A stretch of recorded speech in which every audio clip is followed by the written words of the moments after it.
This episode is brought to you by Progressive Insurance. Fiscally responsible, financial geniuses, monetary magicians. These are the things people say about drivers who switch their car insurance to Progressive and save hundreds. Visit Progressive.com to see if you could save. Progressive Casualty Insurance Company and Affiliates. Potential savings will vary. Not available in all states or situations. Good afternoon. We are doing it live, Mottek On Money, live on the air. Weekday afternoons at 4 o'clock. We get right down to business with the news-driven hour right after Ben Shapiro and just before the 790 KBC News Blitz. Mottek On Money live here in 790 KBC, streaming live online worldwide at kbc.com. And your on-demand Mottek On Money podcast, kbc.com, Apple, iTunes, YouTube, and all of your favorite podcast platforms.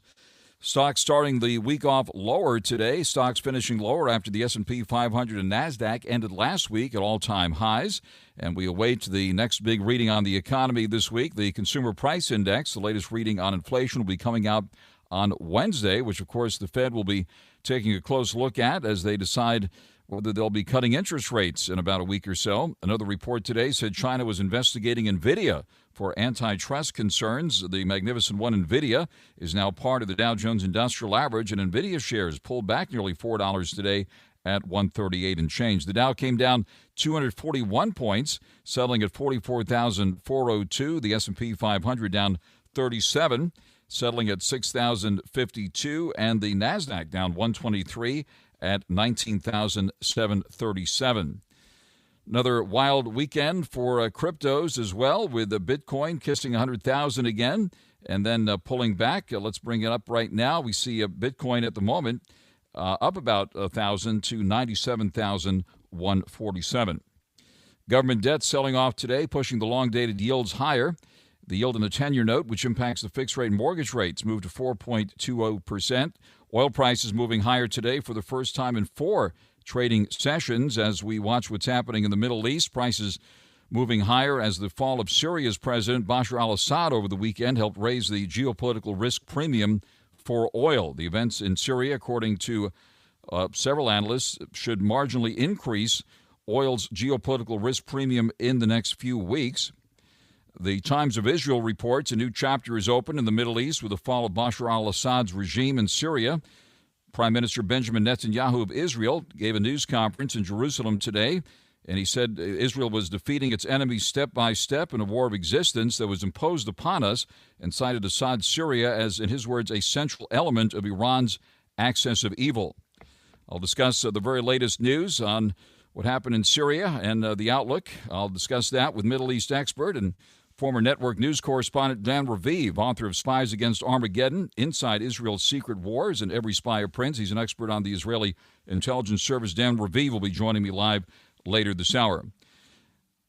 The top story this hour, police in Pennsylvania holding a suspect in the murder of the CEO of United Healthcare, Brian Thompson, in front of the New York Hilton in Manhattan last week. That's where it happened. 26-year-old Luigi Mangione is being questioned by police. The New York Post now reports the suspect is described as an anti-capitalist Ivy League graduate. The suspect was taken into custody while eating at a McDonald's in Altoona, Pennsylvania. He was caught with a ghost gun and a silencer and fake IDs, including names used during the killer's stay at a hostel in New York City, according to detectives.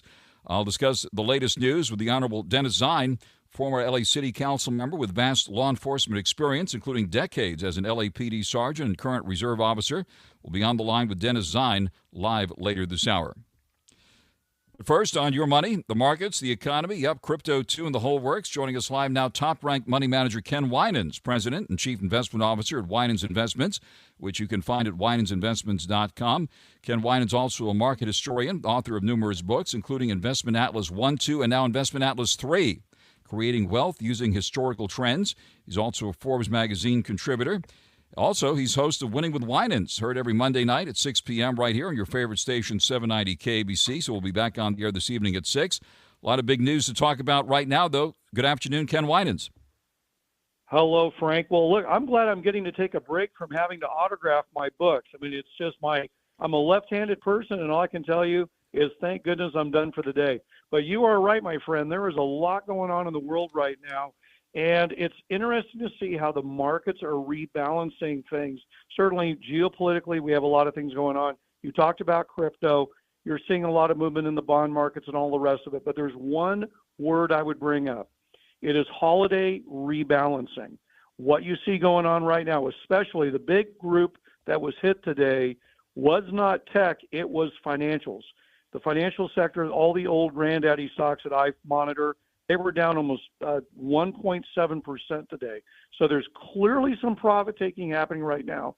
And you are finding nibbling. This is actually a very good thing for those of us who are bullish. You need to see the dogs of the stock market begin to recover.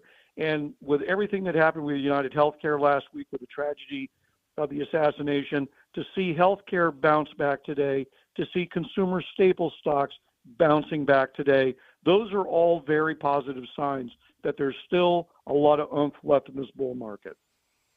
On there live with top-ranked money manager Ken Winans, Winans Investments Chief, winansinvestments.com. That tragedy in New York City last week, and now the arrest of the suspect that we're hearing about. Hopefully get more information about it this afternoon and evening. Certainly top of mind here with this tragedy that took place. United Health stock has taken a hit, certainly, and we haven't had a chance to talk about this, Ken Winans, but given what we've seen on the news and now this suspect being arrested with the reported evidence, what's your reaction to this and the impact it's had on these stocks, for example? We often think about, what happens with our political leaders and certainly the rhetoric and everything that we just went through over this last year. And certainly we know about security measures for people in media and celebrities, but we often don't think about the leaders of large corporations and the fact that they can be, unfortunately, targeted. And I know it's interesting. When this started happening, I was at an event in Las Vegas, and it was pointed out that Vegas is certainly taking security they've always taken it very serious, but there's a heightened sense now because obviously Vegas is a place where many people come to play and entertain themselves. So this is taken as sadly a reminder that everybody needs to be more cautious in today's world. But I also think it says tremendous amount about United Healthcare itself. The fact that this is a large company with a very deep bench in management, that that it is true that things will move on and that the company will continue to be very successful. It's one of the major players in healthcare. It is a cornerstone in our medical system. So again, it's good to see that we can rebalance quickly. On there live with money manager Ken Winans. And what about crypto here, Ken? You have your crypto credentials too. That's been the other hot topic of conversation lately, with Bitcoin kissing 100,000 again over the weekend. What do you see ahead here, and what do you see happening here with Bitcoin and crypto, given the President-elect Trump's latest selection on the regulators? Well, here's the thing. The crypto by its nature is going to be very volatile. And I've said many times, Frank, that it is a commodity. You have to treat it like a commodity. Just like if anybody who's out there who trades foreign exchange commodities, especially certainly with the mess that happened in the Middle East. But the point is that it is going to continue to be very volatile. I look at the crypto type stocks. One that I've talked about many times on the show is Coinbase. Well, Coinbase took a 10% hit today. So you have to be used, if you're going to have this added to your portfolio, the runs are a lot of fun, but it's like a roller coaster. You're going to go in both directions, and you got to be able to stomach it. I still think that, I think in this case, you want to be a buyer of the dips. This is an uptrend. I see resistance at about 115 on Bitcoin. Ethereum is about in the same place in its channel, but the channel is very much an up moving thing. And I see the same thing with the crypto-related stocks. But again, I've said this many, many times because I do get a lot of the audience contacting me that they feel like they need to do this.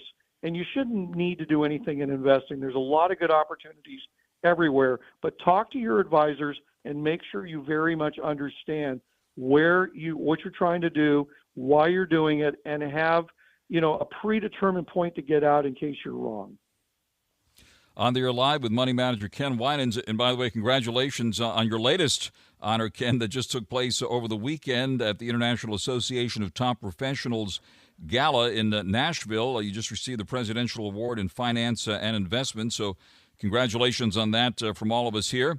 Let me ask you about Well, the thank other you, big Frank. subject here. Yes, we want to talk more about that, but we also have the big news on the Middle East, so we want to hit on that also. The price of oil did rebound today, and we're watching what's happening there. Ken Winans, what do you see ahead on that front, on the energy front? Well, here's the thing. Oil, it's actually interesting because everybody was kind of preparing for the worst when it came to energy, especially with, I mean, you obviously, Russia's a big oil producer. The Middle East, we all know the story there historically.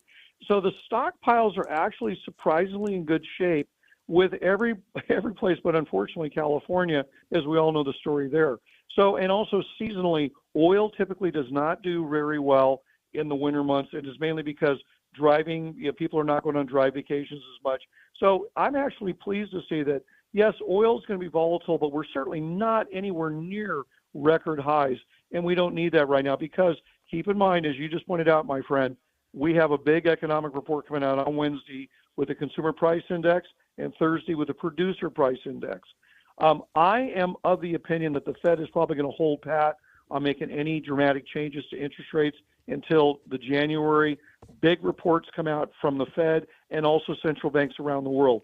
So when you have all that, I think that you'll be able to see more of it. But no, I think it's, yes, we expected it to go up on the news, but Syria is not a big oil producer. They have very little effect on things in that way. So it's a positive from that standpoint. All right. We talked a bit about digital gold, and apparently the folks at the Treasury, I believe, are putting it in those terms, or the Fed. I need to double check on that, but that made news over the weekend. The government's starting to talk about crypto, Bitcoin being digital gold. What about analog gold? Gold still hovering near its all-time high here, Ken, around 2,683 and change. We've seen a big run-up in gold and silver, which, of course, also get a lot of attention this time of the year, especially every time I hear the song by Burl Ives, Silver and Gold. Think of our conversations here. So what about gold and silver? Boy, Frank, you keep dating yourself with you're talking to these songs. I mean, my goodness. Here's the thing. That's timeless. Gold, it's timeless. Gold, it's time. Yeah, it is. You're right. Gold and silver typically do very, very well during this time of year, but for different reasons. Silver, now gold, obviously, jewelry, and also globally, this time of year, gold is being bought for a lot of different reasons. And then when you throw on top of it that, central banks around the world are talking about beefing up their gold stockpiles. So I think the trends for gold are still very, very strong. In silver's a little bit of a different animal. It's also an industrial metal. It is a play on AI. It is also a play on crypto miners, meaning you need an awful lot of silver to make all this new computing power that we often hear about. But I think that what I would just suggest to everybody is this: nothing goes straight up. Gold has had a bit of a pullback. There's definitely continued profit taking in various areas. The other quick thing is that a lot of people almost do an impulse buy right now. They go out, they want to go buy gold coins from the Treasury, or they want to go to auctions. I would just caution people to be very careful that if you go and buy physical gold, you're running the risk that you're going to be paying too much for it in markups and in auction fees. You just want to be very, very careful. But no, I think that the run for gold between now and February, seasonally speaking, is still very much intact. But hey, Frank, I got to tell you a very funny story very quickly. When I was in Nashville, I went out to Andrew Jackson's house, President Andrew Jackson, who's on the $20 bill, for those of you who might not know. But they had, lo and behold, in the store, what was a private currency note for the Bank of East Tennessee with Andrew Jackson's face on it. I just want to read this very quick. Okay, this note is from 1850. At one time, it was perfectly normal and legal for any bank, company, or even an individual to issue its own paper money. Gee, what does that sound like? Crypto. I keep bringing up, everybody says crypto's new, it's never been done before. I'm just saying that private currencies have been done in our country in the past. That's why it's logical to see crypto as a natural extension to what our ancestors were doing before. So I found it just absolutely funny. I almost sent you a picture of it when I was there, knowing you and I love to talk about crypto. But again, people need to follow historical trends. We're good throughout the rest of this month and probably January as far as markets go, because I keep being talked about the bubble, the bubble, the bubble. Right now, read my latest Forbes article. I don't see any evidence of a bubble in this market. On there live with Ken Winans, money manager, Chief Investment Officer at Winans Investments, which you can find at winansinvestments.com. Forbes Magazine contributor, yes, and author of Investment Atlas 3, his latest book, Investment Atlas 3, Creating Wealth Using Historical Trends. That's the book you were signing over the weekend at the venue where you were honored. Ken, tell us more about the event there where you received the Presidential Award in Finance and Investments, and, of course, tell us more about what we can see in Investment Atlas 3. Well, here's the thing. I've written, as many of you know, I write for Forbes. I've written five books, primarily about financial history. For some strange reason, history is not valued in business, certainly not valued in business schools. And I've never understood why. To me, it's a bit of a conundrum when it's important in every other facet of study. But with that being said, I wrote Investment Atlas 2 in 2016. Obviously, a lot had happened to the world since that time. I felt the need to update a book to deal with how did the markets really act that different during COVID? What happened during the impeachments? Certainly, what went on with commodities during COVID? I wanted to basically bring that all forward. So Investment Atlas 3 has been brought forward as of this year on where we are. But the moral of the story is things are basically there's historical trends. Those trends are alive and well right now. I would encourage everybody to, anybody interested in buying the book, it's available on Amazon. But yes, the award that I received this weekend was basically the Presidential Award in Investment and Finance for the International Association of Top Professionals, who, by the way, Frank, the president of that organization is going to come on Winning with Winans with you and I next Monday. So we'll be able to talk to Stephanie Cremani more about what goes on there. But it was a true honor to be there. A lot of top people. In fact, one of the gentlemen there was Ron Axenberg, who was the president of Columbia Records at one point in time. So again, it was wonderful to have these very high caliber people there to talk about their various facets. And sadly, we did talk about what happened to the CEO at United Health, and that again, there's been threats on people in many facets of the upper echelons all over the place. So it is, but I have to say, Frank, Nashville's a very fun city. I recommend everybody go there for a vacation. Huge congratulations, Ken Winans, on that latest honor, and thank you for sharing that with us. We're on the air live with money manager Ken Winans, the president and chief investment officer at Winans Investments, which you can find at winansinvestments.com. And speaking of investments, Ken, the audience is expecting me to ask this question here now, so let me do that. Any specific places where you are putting money now and or taking it off the table?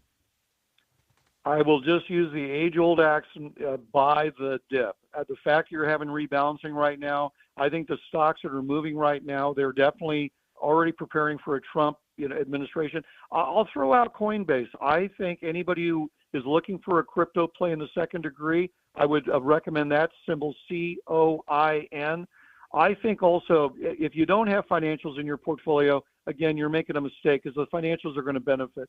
I would certainly look at some of the bigger banks like JP Morgan, JPM. And, while we're talking about United Health, that is a marquee company, symbol UNH. The stock actually was up today. That, again, shows the power of the strength. But many, many people are light on healthcare because they haven't had a great year. I'd look at that. Last but not least is my holiday play. Frank, I'm telling you, Costco's are packed right now. People are buying stuff left and right. Look at COST. I think it is a great Christmas play. They position themselves well to have a really good year. And certainly I could go on from there, but those are the big three I'll go with right now. Fantastic, Ken. Thank you very much for taking the call this afternoon, and we'll continue the conversation in the 6 o'clock hour this evening. That is top-ranked money manager Ken Winans, award-winning money manager Ken Winans, president and chief investment officer at Winans Investments, which you can find at winansinvestments.com. Again, the book is Investment Atlas 3. That's the latest. Great pick for this holiday season. Atlas 3, Creating Wealth Using Historical Trends. And be sure to check out Ken Winans' latest Forbes magazine article as well. Ken, thank you very much for coming to the line here this afternoon. Thank you, my friend. Take care. Thanks again, and light out to the freeways we go now on 790 KABC. Frank Mottek here. Did you know that for more than 10,000 years, gold has been the greatest store of value and considered a safe haven asset to preserve your wealth? Now, with the U.S. debt at more than $35 trillion and climbing, not to mention the Biden administration still getting us involved in costly wars, developing the digital dollar central bank digital currency, and inflation still spiraling, it's more critical now than ever before to safeguard your assets, like your cash savings and retirement accounts, with physical gold. Opening a gold IRA is one of the best ways to secure your wealth and create a stable financial future. Stop worrying about your retirement and the market and cash savings in the bank. Feel confident, prepared, and in control with physical gold and, yes, silver. Give Joe Morgan a call at 1-800-753-8534. Mention Frank Mottek, and you can get $1,000 worth of silver with a qualifying purchase. 1-800-753-8534 or visit UnitedGoldGroup.com. Mottek On Money continues here in 790 KABC. Good afternoon. Stocks pulling back to kick off the new week. With both the NASDAQ and the S&P 500 coming off of all-time highs. The NASDAQ down 123 at 19,737. The S&P 500 down 37 at 6,053. The Dow tumbling 241 points at 44,402. The yield in the 10-year note has popped back up to 4.20%. Gold right now hovering at $2,683.90 an ounce. Silver down 12 cents at $32.49 an ounce. Both have seen eye-popping gains this year. So have the cryptos with a wild ride, and we continue to track what's happening with Bitcoin, which did kiss 100,000 again over the weekend after pulling back to around 92,000 after its first touch above 100,000 in the last week. It's been an eventful week or so. Right now, Bitcoin is up about 1,300 at 97,554. Ethereum up 43 at 3,750. And Doge at the moment at 42 cents. NVIDIA stock, which is part of the Dow Jones Industrial Average now, pulling back $3.63 at 138.81. Oracle in the news this afternoon, down $1.24 at 190.45. And its earnings news, United Health stock moving higher today, up $13.10 to $5.60 and change, on news that a suspect has been arrested in connection with the murder of the company's CEO last week in New York City. Taking a look at what's happening with some of the other names that we're following, we see Apple shares today, which have hit record highs recently. Apple, let's see how Apple did today. Hovering at around $247 and change, moving higher today by nearly $4. Apple near its all-time high. Taking a look at another big name, Walmart, the world's largest retailer, as we are in full swing now with the holiday shopping season, pulling back today by nearly $2 at 93 and change. And now the latest news for you here on 790 KABC. Mottek On Money continues here on 790 KABC. They got him. The suspect wanted in the killing of the United Healthcare CEO has now been arrested and charged with a number of crimes, including forgery and carrying a firearm without a license. Police have arrested a 26-year-old identified by authorities as Luigi Mangione after getting a tip that he'd been spotted at a McDonald's in Altoona, Pennsylvania. A McDonald's customer, we understand, first recognized Mangione and notified an employee. According to authorities at a news conference today, the customer recognized, notified an employee, and wanted someone to check it out further, according to a lieutenant colonel of the Pennsylvania State Police. Getting some additional details now. Apparently it was a rookie officer who helped arrest the suspect. And he said in his words, "We knew that was our guy." Officer Tyler Fry, who has only been on the job for about 6 months, and a fellow officer, according to the AP, responded to the McDonald's where the suspect was spotted. They asked him to pull his blue medical mask down and recognized him immediately, Fry said. Officer Fry said, "We didn't even think about it twice. We knew it was our guy," in his words. Fry said, "It feels good to get a guy like that off the street, especially starting my career this way. It feels great," unquote. Mangione had a large sum of cash when he was arrested, according to the Blair County District Attorney. The prosecutor there in that part of Pennsylvania said in court that Mangione was carrying a passport and $10,000 in cash, $2,000 of it in foreign currency. Mangione disputed the amount. He was also found with a box of masks and a gun. Joining us live now, someone with vast law enforcement experience, the Honorable Dennis ZINE, former LA City Council member. Decades of experience as an LAPD sergeant, now retired, also still current reserve officer. Dennis ZINE, thanks for coming to the line. You're welcome, Frank. Another tragedy before us in the great United States of America. Wealthy family, highly educated young man, and went on this killing spree for unknown reasons. And thank goodness to the national alert that went out from the New York Police Department, this individual has been apprehended. And I think with all the evidence that they've currently discovered at this particular time, there's no question that he is the individual that committed this heinous crime, broad daylight in New York City, on an individual simply walking to work. So, in this case, it was the CEO of United Healthcare, Brian Thompson, was shot and killed in front of the New York Hilton in Manhattan last week. And the New York Post, as you mentioned, these have been described, I guess, by the press, the New York Post and others, as an anti-capitalist Ivy League graduate. The suspect taken into custody today. So we're trying to learn. Everyone's trying to learn more about this guy and what happened here.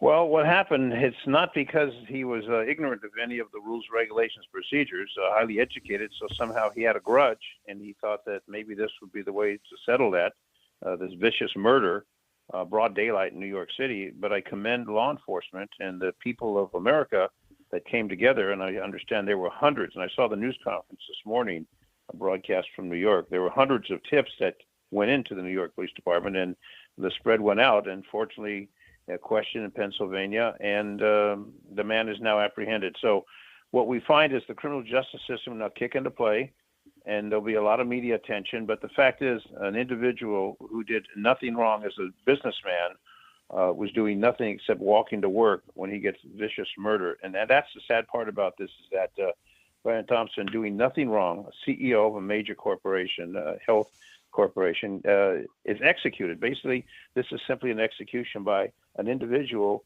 26-year-old, who had degrees, who was well educated. This isn't just it's a vicious crime, but the question is, for what reason? What was the motivation? What was the goal? And then to try and escape, and really not to escape because that face was plastered everywhere. And I think there was a major reward there. It's been posted on this, so someone will receive that compensation, which is appropriate when you get involved. And we talk about when you see something, say something. This is a classic situation. When you see something, say something, and the law enforcement agency responded. But there'll be an in-depth investigation. FBI will be involved in it, along with the New York Police Department. And then we'll see this drag out through the courts for I don't know how many months or years. But it's a sad commentary on America. And I think you might see executives with major corporations now having armed security protect them when they go about their business. It's a sad situation that we have to resort to. But this individual, whatever his motivation was, and hopefully they find out, caused this tragic death for absolute reasons that we can't understand at this time. The news conference, we heard details about how this guy was apprehended by a rookie officer. Yes. I described that, and what's your reaction? Can you imagine being in that situation in your first 6 months on the job, Dennis ZINE? Well, when the call goes out, there's a radio broadcast of a possible 187 suspect. 187 is murder in California Penal Code. So you have a response, you respond, and obviously you're on high alert. And I'm sure additional units responded to that, uniformed officers, and there he is, sat there at McDonald's, probably having his morning breakfast. People pointed him out, and sure enough, but I'm sure people saw him along the way from when he left New York, when he arrived, and while he ends up sitting down at McDonald's to enjoy a meal, that ended that. But the manhunt with the U.S. Marshals involved, the FBI's involved, New York Police Department, I mean, you had multiple agencies involved. He'd be apprehended eventually.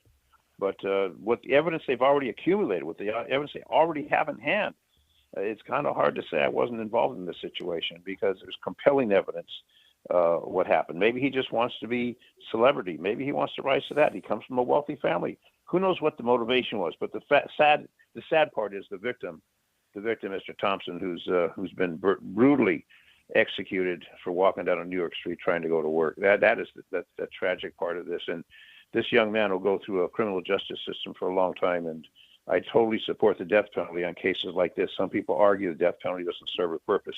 It does serve a purpose. It eliminates this particular situation from occurring again by this individual who may get out of prison someday or escape from prison. So it's a sad tragedy, and hopefully this ending will be the conclusion, and the search was productive, and that they found him. He's in custody, and they'll hopefully throw the book at him and go through the criminal justice system from there.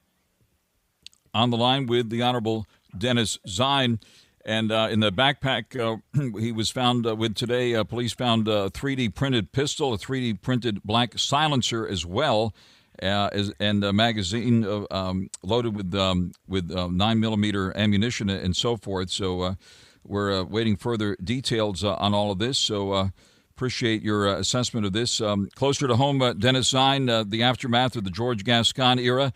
Now, veteran prosecutor Nathan Hochman in place. What's the mood out there now? The mood is excitement. Excitement to say, finally, the criminal justice system will do what it's supposed to do. Keep the good people safe and prosecute those who are accused of a crime in a fair, impartial manner. It's a way of the law enforcement community and victims saying, finally, we're going to find some relief to what's been happening through the previous DA administration, which was absolutely terrible, horrifying. You're going to find smash and grabs and all these other situations reducing in big numbers because we now have a district attorney who's going to do the job that he's sworn to do to protect the people of Los Angeles County. All 88 cities would have a sigh of relief that we now have a DA who's going to do the job that should have been done previously, but it was ignored, totally ignored. So it's a great day in Los Angeles County, and I'm still involved in law enforcement. I'll remain in it, and it makes me very happy to see Mr. Hochman involved, and I was involved in his campaign to some extent. So I know him personally, and I'm very, very pleased that he's there to save and protect everyone within LA County and prosecute those who are guilty of committing crimes. And hopefully we'll see crime reduction because of his attitude and his demeanor, and the law enforcement that's now motivated to say we can do our job and we'll find consequences for those that commit vicious crimes in Los Angeles County, including the massive city of Los Angeles. The Honorable Dennis Zine, former Los Angeles City Council member, longtime LAPD sergeant, current reserve officer with something like 56 years of service to the city of Angels. Dennis Zine, thank you very much for joining us live here this afternoon. My pleasure. Thank you, Frank. Out to the freeways now, 790 KBC. It's a rich man's world. Mottek On Money continues here in 790 KBC. Good afternoon. Epic developments in the Middle East over the weekend, and reaction oil prices moved higher following the fall of Syria's President Bashar al-Assad over the weekend. As the geopolitical risk premium for oil moved up, the Times of Israel, by the way, reports a new chapter has opened in the Middle East with the fall of Bashar al-Assad's regime in Syria, with Israeli Prime Minister Netanyahu today saying at a news conference he claimed Israel was defeating its enemies step by step in a war of existence that was imposed upon us, and cited Assad's Syria as a central element of Iran's axis of evil. Syrian rebels took control of Damascus after a 2-week lightning offensive ending 13 years of civil war against the Syrian government and more than 50 years of Assad family rule. Israel struck suspected Syrian chemical weapons sites. Joining us live now, Middle East expert and former network news correspondent Dan RAVIV, author of numerous books, including Spies Against Armageddon, Inside Israel's Secret Wars. Dan RAVIV, thank you very much for taking the call. Give us a reaction to this latest news here. Frank, I mean, there's just so much going on all at once when it involves Syria. We have to say it's good news in the short term, right? Because this dictator, Bashar al-Assad, has been overthrown. He and his family fled to Moscow. The Russians gave him asylum. We'll probably never hear about him again. And what does he leave behind in Damascus, Syria? Well, kind of a mess. You know, rebels came in. Everyone is celebrating the downfall of Assad. Prisoners are being released from prisons. Thousands of people were political prisoners being mistreated. So all that is good, but there are about 6 different factions ruling over 6 different parts of Syria. The United States is closest to the Kurds in what they call the Democratic Front of Syria. They're pretty much near the Iraqi border, and there are even 900 U.S. Special Forces troops there. But Donald Trump actually put out a message saying we should just stay out of it. Let's see what happens.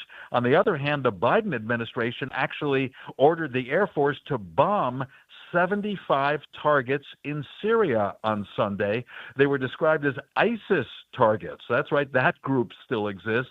And Israel, Frank, as you reported, hit some chemical weapon sites in Syria to make sure that those dangerous weapons don't fall into the hands of these Islamist rebels. So we don't know what will happen next. But for now, the downfall of a dictator does seem like a good thing. Since you track Israeli military moves and the Israeli intelligence service so closely, tell us about what's going on in the Golan Heights and some of the other military moves that were made over the weekend. Yeah, well, as you know, Frank, the Golan Heights were captured by Israel in the Six-Day War back in 1967. And Syria has always wanted that land back, and there were negotiations sometimes, but Israel never gave it back, considers it now part of Israel. The Trump administration famously recognized that. And this, when this happened, that the Assad dictatorship fell, the Israelis decided to move forward a few miles.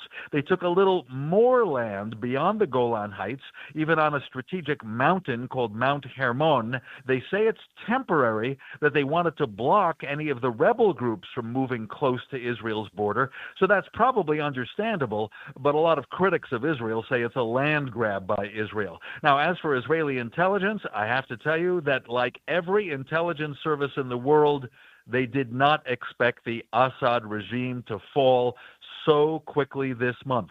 On the other hand, it's what Israel did in the region in the past few months that opened the way. That included totally beating up the Hezbollah group in Lebanon, which had been supporting the Assad government in Syria. And Israel and Iran even had a few exchanges of fire. And as you know, the Iranian missiles were blocked, didn't really hit Israel, whereas Israel's Air Force was able to destroy a lot of Iran's anti-aircraft defenses. Therefore, Iran seemed to have given up on helping Assad rule Syria. So it's a big win for Israel for now. Again, we don't know what's going to happen next, but I think it's good news for the good guys, including the United States, at least for now. On the air live with Dan RAVIV, author of the book Spies Against Armageddon, Inside Israel's Secret Wars. Based on what we know at this point, is there a vacuum there in Syria now? Who's taking over?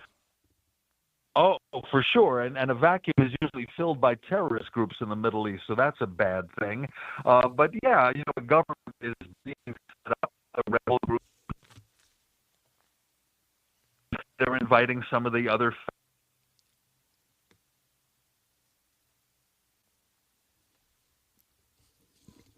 Dan RAVIV, thank you very much for joining us live here. That is former network news correspondent, Middle East expert Dan RAVIV, the author of the book Spies Against Armageddon, Inside Israel's Secret Wars. His previous book on the Israeli intelligence service was Every Spy a Prince.